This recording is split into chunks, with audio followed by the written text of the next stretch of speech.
MAT1033 Final Exam Review Question 14. We're to solve the following equation. We have a rational equation, x over 3 is equal to 1 over 2x minus 5.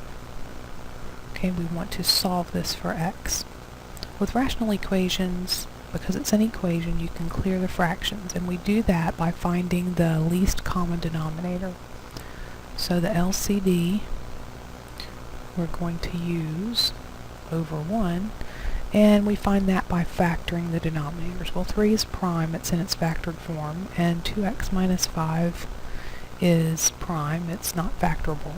So we use those as our LCD. So we'd have 3 times the 2x minus 5. And we're going to use that over 1 as a factor on both sides. So we've got 3 times the 2x minus 5 over 1. We're going to multiply the left side.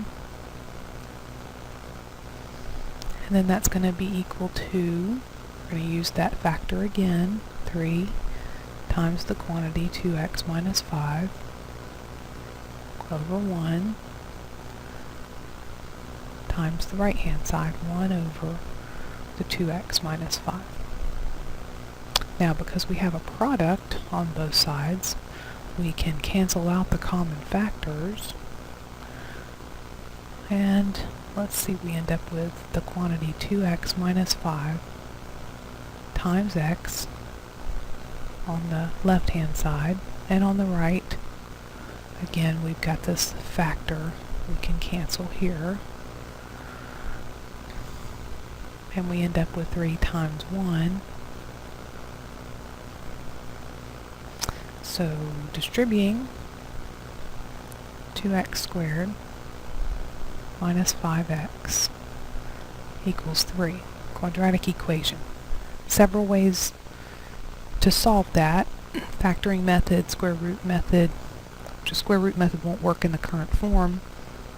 Quadratic formula, completing the square. So let's see if it'll factor. But before we can factor it, to use the zero product rule, we have to have it in standard form. So we're going to write this in standard form, subtracting 3 from both sides, and then we'll try and factor it. This trinomial, 2 binomial factors. Okay, let's check that. Negative 6x plus 1x, negative 5x. So this is the factored form. And it is a product. And it is a product equal to 0.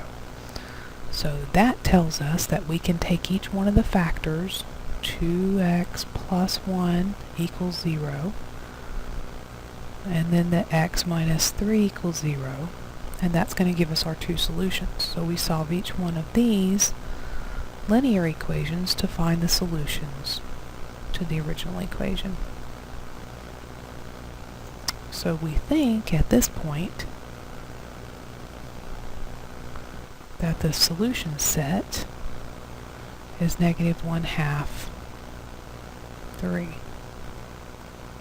But the only way to be very sure that that's the correct solution set, the negative 1/2, 3, would be to plug them back in individually and see if this equation is true. If it is, then we keep those as the solutions, and if not, of course, we may have an extraneous. We need to check them.